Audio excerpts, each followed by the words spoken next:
South east bank business mirror অনুষ্ঠানে সবাইকে আমন্ত্রণ জানাচ্ছি আমি ইসমাত জারিন খান। দর্শক, আজ আমরা আলোচনার বিষয় রেখেছি সংকট উত্তরণে করণীয়।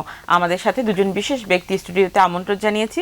শুরুতে রয়েছেন ডক্টর কাজী খলিকুজ্জামান আহমদ, অর্থনীতিবিদ এবং তিনি সভাপতি বাংলাদেশ অর্থনীতি সমিতি। আমাদের সাথে রয়েছেন একজন বিশিষ্ট ব্যবসায়ী Nizam Chowdhury, chairman global Islamic bank PLC. আমরা চলে যাচ্ছি সরাসরি আজকের অনুষ্ঠানে। আপনাদের দুজনকে স্বাগত আমাদের অনুষ্ঠানে আসার জন্য। শুরুতেই আমাদের নিজাম চৌধুরী, আপনি একজন ব্যবসায়ী। আমরা দেখছি যে চলমান সংকট এবং সেই সংকট থেকে আসলে ব্যবসায়িক অনেক ক্ষয়ক্ষতির পরিমাণও বাড়ছে। তো সাম্প্রতিক সময়ের অর্থনীতির বর্তমান পরিস্থিতি আপনি কিভাবে মূল্যায়ন করবেন? আপনাকে অনেক ধন্যবাদ। অর্থনীতির ক্ষতি মূল্যায়নের আগে আমি একটু ব্যাকগ্রাউন্ডে যেতে হবে। আপনারা একটা জিনিস লক্ষ্য করবেন, আমাদের স্বাধীনতা 53 বছর পরে আজকে বাংলাদেশে যে ঘটনাটা ঘটেছে, প্রথমে এটা অত্যন্ত দুঃখজনক একটা ঘটনা।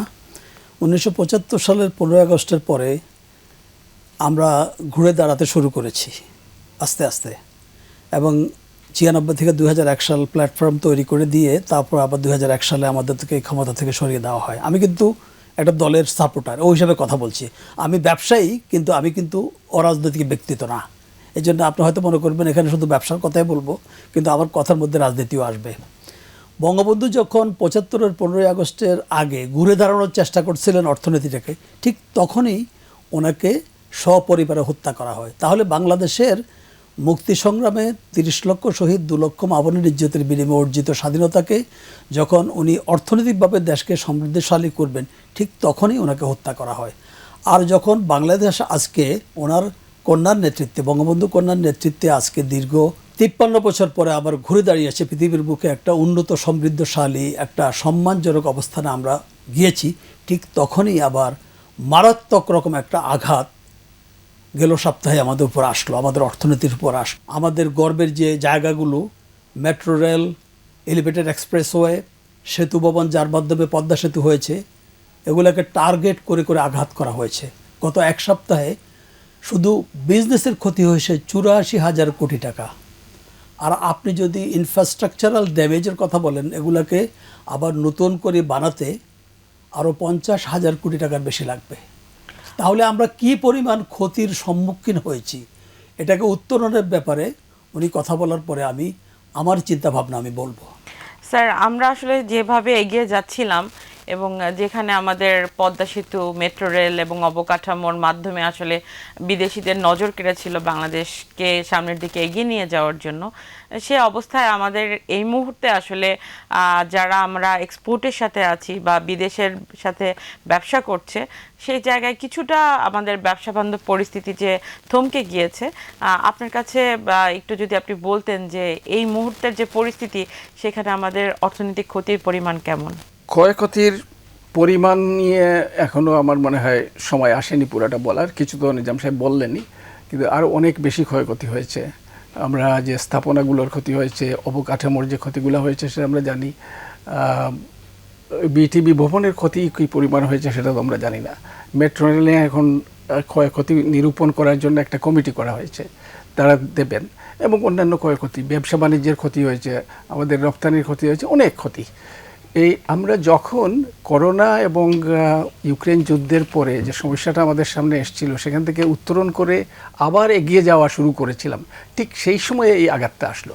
এটাকে আমি এরকম নাম দিতে পারি, এটা আক্রমণ বাংলাদেশ, আক্রমণ বাংলাদেশের স্বাধীনতা।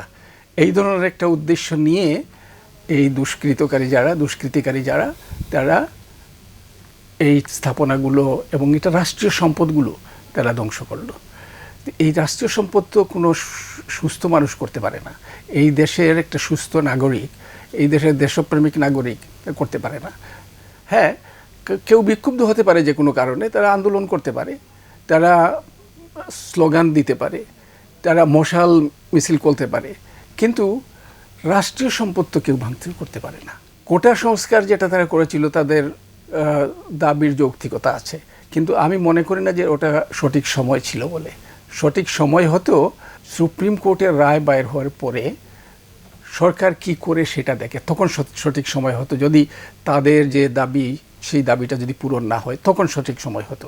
কাজে আগের থেকেই তাদের পেছনে অন্য লোক ছিল কিনা সেটা একটা চিন্তার বিষয় আছে, একটা বিবেচনা স্যার, করতে এই যে জনগণের সম্পদ বা জনগণ, সাধারণ জনগণ, খেটে খাওয়া জনগণ যারা এই মেট্রো রেল ব্যবহার করতো বা যারা আসলে এই ধরনের সুবিধাগুলো ভোগ করতে পারতো, তাদের তো এখন এই যে অফিস খোলার সময় তাদের অনেক সমস্যার সম্মুখীন হচ্ছে এবং তারা জানে না যে আসলে কতদিন পরে তারা এই মেট্রো রেলে চড়তে পারবে।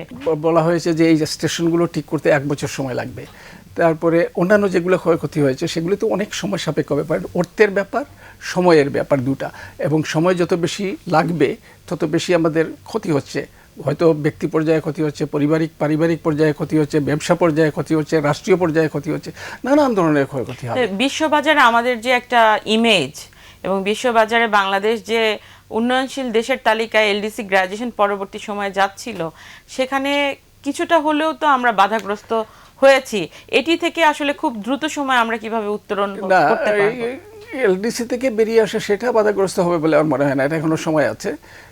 ইতিমধ্যেই আমরা মোটামুটি একটা স্বস্তির জায়গায় এসেছি, কিন্তু এই যে ক্ষয়ক্ষতি সেগুলো নিরূপণ করাতেও সময় লাগবে, সেগুলোকে উত্তরণও অনেক বেশি সময় লাগবে। সুতরাং কিছুটা তো পিছিয়ে গেলামই।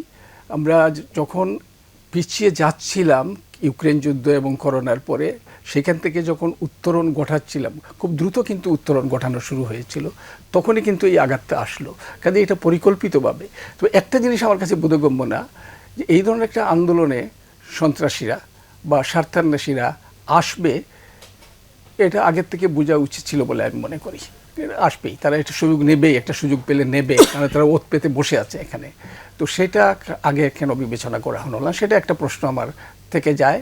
এবং আগামীতে পুরা ঘটনা পরম্পরা বিশ্লেষণ করে শিক্ষণীয় যেটা আছে সেটা নির্ধারণ করা উচিত বলে আমি মনে করি, যে আগামীতে এই ধরনের কোনো ঘটনা না ঘটতে পারে। দেশকে পিছিয়ে নেওয়ার জন্য যারা চেষ্টা করবে, তারা যেন তাদের যে লক্ষ্য সেটা চরিতার্থ করতে না পারে। একজন ব্যবসায়ী হিসেবে দেশে বিদেশে সব জায়গায় আপনার বিনিয়োগ আছে, তো সেই জায়গা থেকে আসলে বিদেশিরাও বাংলাদেশের প্রতি আকর্ষণ হয়ে তারা কিন্তু বিনিয়োগ নিয়ে আসছিল। এমন একটা পরিস্থিতিতে আমরা দেখছি যে যারা ব্যবসায়ী আপনারা আছেন, ব্যবসায়ী মহল, আপনারা মাননীয় প্রধানমন্ত্রীর সাথে বসেছিলেন এবং আপনারা বসছেন, যে বলেছেন এই ধরনের পরিস্থিতিতে আপনারা সরকারের পাশে আছেন এবং পরিস্থিতি উত্তরণের জন্য আপনারা সর্বপ্রকার সহযোগিতা করবেন। এখন আসলে আমরা যেই সময়ের মধ্যে দিয়ে যাচ্ছি, সেখানে আপনারা আসলে উত্তরণে কি করছেন? দেখুন, সেদিন মাননীয় প্রধানমন্ত্রী ব্যবসায়ীদের সাথে যে বসলেন, এটা খুবই ইফেক্টিভ একটা আলোচনা ছিল এবং বাংলাদেশের সকল বড় বড় বিজনেস হাউস ওনাকে ওভারওয়েলমিংলি সাপোর্ট দিয়েছেন, বলেছেন যে আমরা আপনার পাশে আছি।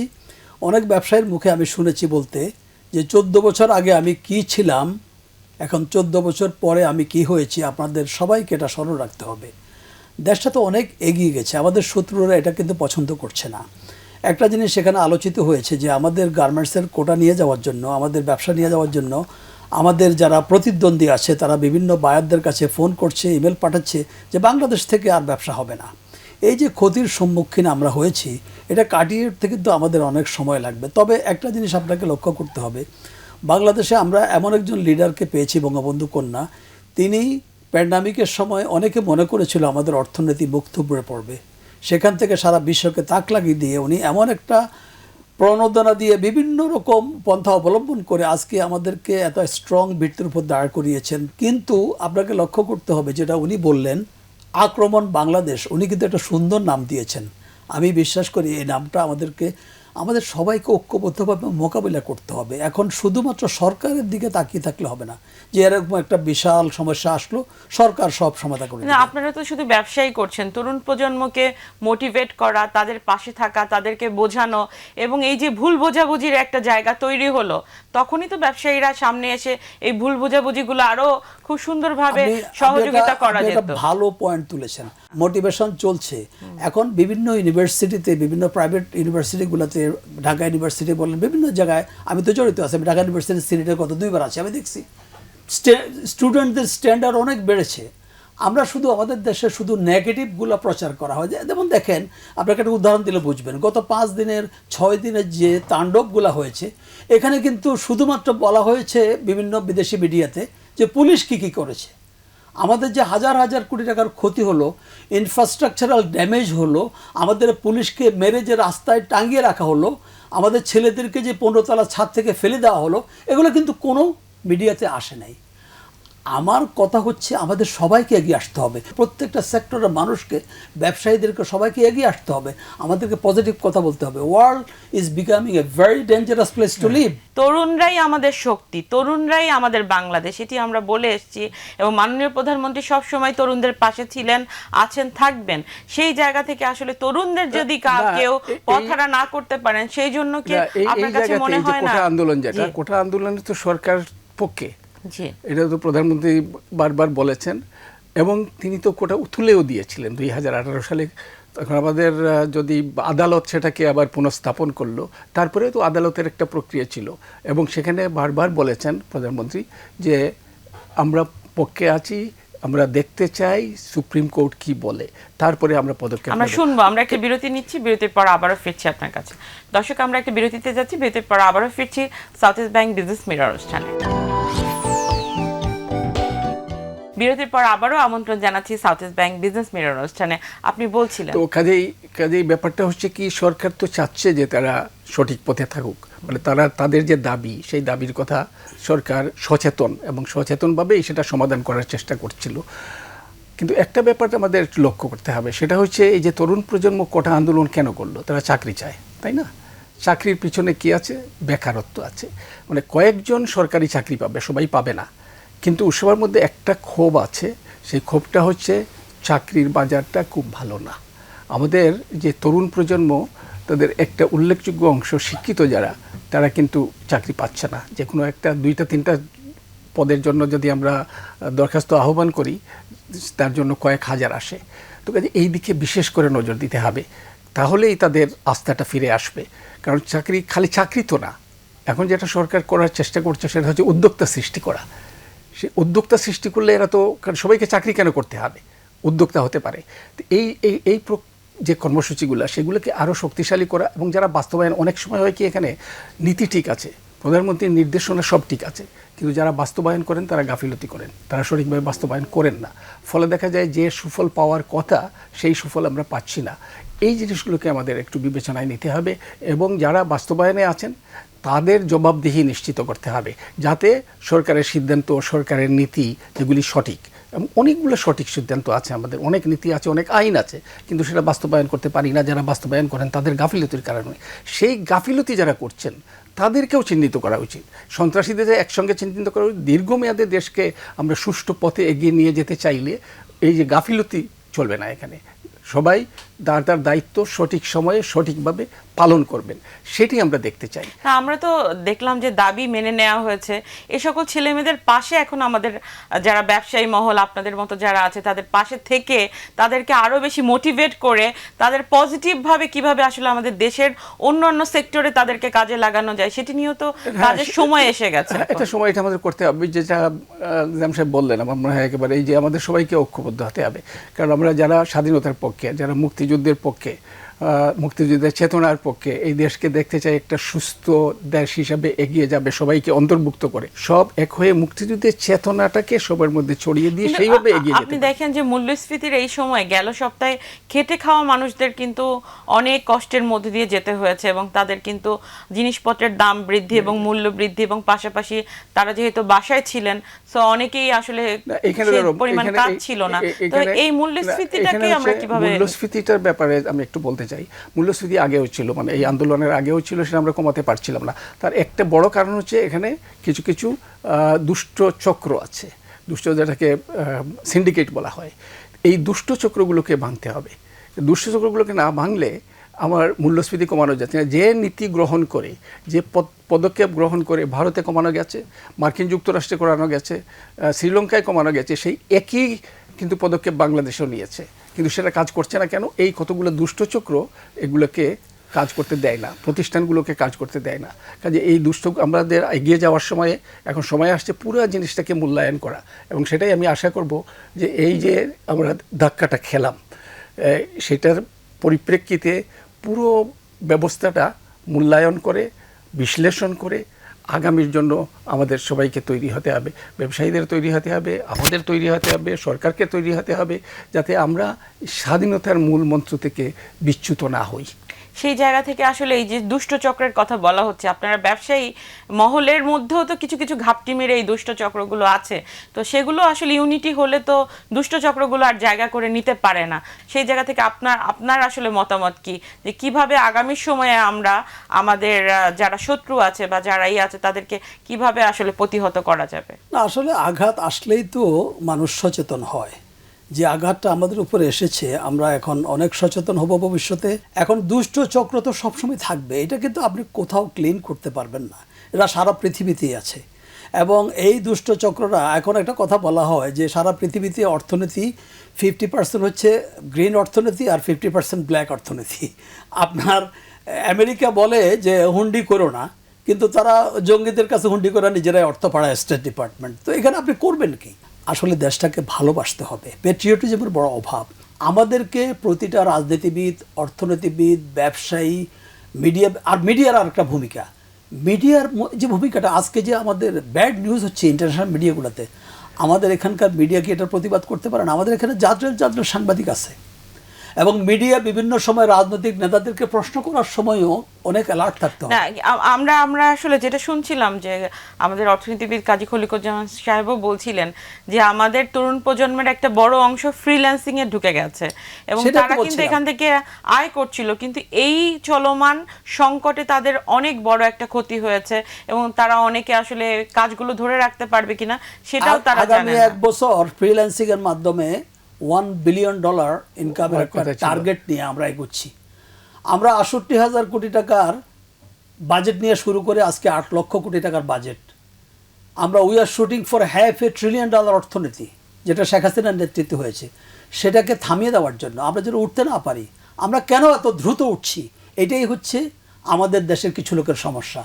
আমি একটু স্যার আপনার কাছে জানতে চাই যে আমাদের এই তরুণ প্রজন্ম যারা আসলে আমাদের বাংলাদেশকে ভালোবাসে এবং বাংলাদেশের সাথে তারা এই মুক্তিযুদ্ধের সপক্ষে তারা কাজ করে গেছে দীর্ঘ সময়, তাদেরকে স্যার আমরা পরবর্তী সময়ে কিভাবে আরো ভালোবেসে তাদেরকে সামনের দিকে কাজে নিয়ে একত্রিত হয়ে কাজ করতে পারবো? সেটাই তো আমাদের এখনো ডেমোগ্রাফিক ডিভিডেন্ড যেটাকে বলে না, জননৈতিক সুযোগ, সেটা এখনো আছে।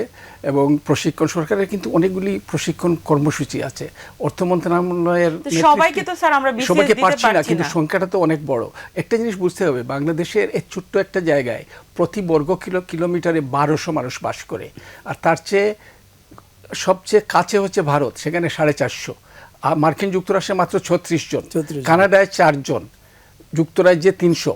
তো এই যে এত জনসংখ্যা এবং ভৌগোলিক অবস্থা, সেখান থেকে যে আমরা উত্তরণ ঘটাতে পেরেছি, সেটা কিন্তু যথেষ্ট। এটা সবাইকে বুঝতে হবে, এটা বুঝাতে হবে। এবং সেই জন্য যারা নেতৃত্ব দিচ্ছেন তাদেরকে যে আমরা কাজগুলো অন্যের সম্বন্ধে বেশি কথা না বলে যে কাজগুলো হয়েছে সেগুলি মানুষের কাছে পৌঁছে দেওয়ার চেষ্টা করা, সেখানে আমি দেখছি একটু গাফিলতি আছে। এটা একমাত্র প্রধানমন্ত্রীর কাছ থেকে আমরা শুনি, বাকি কারো কাছ থেকে তো তেমন কিছু শুনি না। আর একটা দ্বিমত পড়তে চাই, দুষ্টচক্র সব দেশে থাকে, কিন্তু আমাদের এখানে এদের হাত অনেক বেশি লম্বা, এদের হাতগুলো আর একটু ছোট করে নিয়ে আসতে হবে। তা না হলে আমাদের অনেক কাজ, যেমন আমরা বললাম না যে মূল্যস্ফীতি আমরা কমাতে পারছি না, এদের জন্যই পারছি না। আমাদের পদক্ষেপে একটাও কিন্তু শেষে দেরিতে হয়েছে, কিন্তু পদক্ষেপগুলো সঠিক নেওয়া হয়েছে।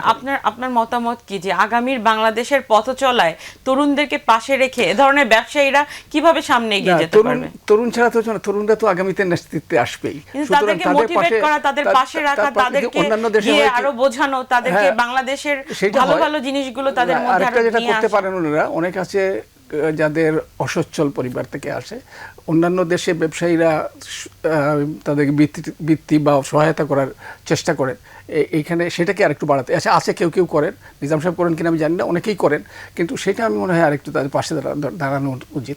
বিভিন্ন শিক্ষা প্রতিষ্ঠানের মাধ্যমে কিন্তু অন্যান্য দেশে হয়, এখানেও সেটা হতে পারে।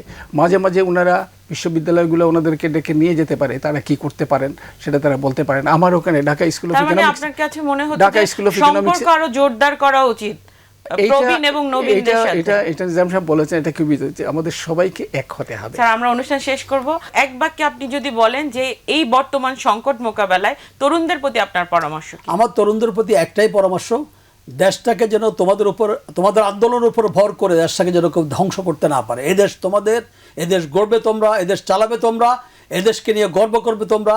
আমরা ফাউন্ডেশন গড়ে দিচ্ছি, এদেশকে রক্ষা করার দায়িত্ব তোমাদের। আসুন আমরা সবাই ঐক্যবদ্ধ হয়ে আজকে দলমত নির্বিশেষে দেশকে রক্ষা করি। রাজনীতি তো আমরা করবো, একজন এক একটা আদর্শে বিশ্বাস করি, কিন্তু দেশ না থাকলে কিছুই হবে না। স্যার, আগামীতে যাতে কোনো তৃতীয় পক্ষ না ঢুকতে পারে বা কোনো তরুণদেরকে কোনো অস্বাভাবিক অবস্থায় না নিয়ে যেতে পারে, এই জায়গা থেকে স্যার এখনই তো আসলে তরুণদের পাশে থেকে তাদেরকে বোঝাতে হবে। এক কথায় যদি আপনি বলেন, আগামীর বাংলাদেশ তৈরিতে তরুণদেরকে আপনারা প্রবীণরা পাশে রেখে কিভাবে আসলে সামনের বাংলাদেশ তৈরিতে কাজ সেটাই তো, করবেন? যে তরুণরাই তো আগামীর নেতা। শিক্ষা প্রতিষ্ঠানগুলোর এখানে আরেকটু দায়িত্ব আছে, সেটা তারা পালন করবেন।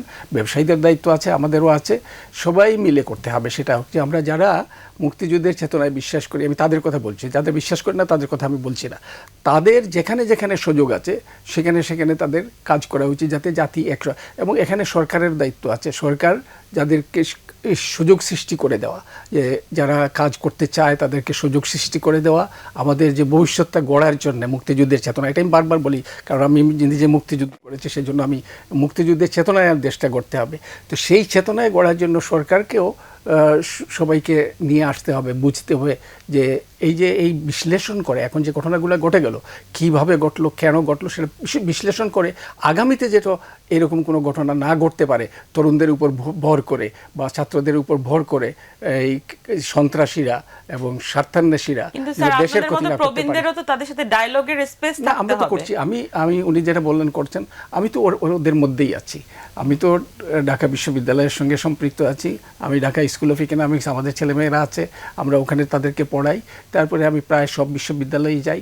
আমি তো সবসময় চলমান সংকট মোকাবেলায় আসলে অর্থনীতিকে টিকিয়ে রাখতে ব্যবসায়ীদের ভূমিকা অনেক বেশি, এবং তরুণদেরকে পাশে রেখে ব্যবসায়ীরা এগিয়ে গেলে আগামী সংকট মোকাবেলা এবং অর্থনীতিকে সামনের দিকে এগিয়ে নিয়ে যেতে, বাংলাদেশকে সমৃদ্ধ করতে অনেক বেশি সহযোগিতা করবে। আপনাদের দুজনকে অসংখ্য ধন্যবাদ আমাদেরকে সময় দেওয়ার জন্য। আপনাকেও ধন্যবাদ। দর্শক, এই ছিল আজকের মতো south east bank business mirror অনুষ্ঠান। দেখা হবে আগামী সপ্তাহে। সে পর্যন্ত সবাই ভালো থাকুন, সুস্থ থাকুন, নিরাপদে থাকুন।